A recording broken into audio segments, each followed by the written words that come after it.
അവിടെ ഇവിടെ വാടാ, എവിടെ വാടാ. എടാ പ്രേമമാരാ, ഞാനിതൊന്ന് കണ്ടുപിടിക്കില്ലെന്ന് വിചാരിച്ചു അല്ലേ? അത് ചുമ്മാതാ, ഞാനാ കണ്ടുപിടിച്ചത്.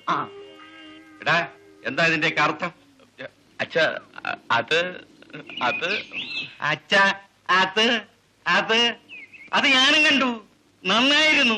പക്ഷേ അത് അവിടെ കൊണ്ട് തീരണം. ഈ അച്ഛ ഒരു കത്തുറുമ്പ് തന്നെ. ഒരു എടാ നിന്നോട് ഞാൻ പറയാ, നിന്റെ ചേട്ടനുണ്ടല്ലോ, അവൻ കമ്മീഷന്റെ മരുവനൊക്കെ കാര്യം ശരിയാ. പക്ഷെ എനിക്ക് കാൽചക്ര സീതനം കിട്ടിയോ?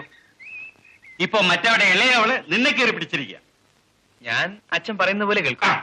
എങ്കിൽ നിനക്ക് നല്ലത് മറ്റവന്റെ അവിടെ ചേർത്ത് ഇതിനകത്ത് ഞാൻ ഈടായിക്കൊള്ളാം. അല്ലെങ്കിലേ എന്റെ സ്വത്തിൽ നിന്ന് കാശ് ഞാൻ തരില്ല. ഇല്ല അച്ഛാ, ഇനി ഞാൻ അവളെ കാണത്തില്ല, സത്യമായിട്ടും. വേണ്ട വേണ്ട, കാണാതിരിക്കണ്ട, കണ്ടോളൂ, പ്രേമിച്ചോളൂ. പക്ഷെ കല്യാണം ഉണ്ടല്ലോ, അത് ഞാൻ ചെയ്യും. ഈ വയസ്സുകാലത്താ?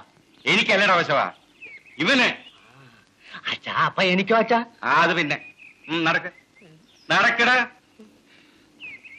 എനിക്കൊന്നിനെ പിടിച്ചു വന്നില്ലെങ്കിൽ ഈ തോർത്ത് കൊടുത്തോണ്ട് എവിടെ നിന്നെങ്കിലും ഞാനൊന്നിനെ പിടിച്ചോണ്ട് വരുമല്ലോ. നീ തോർത്തെടുത്തോണ്ട് ഇവിടെ കിടന്ന് പിടിച്ചോ. അച്ഛാ എനിക്ക് കല്യാണം.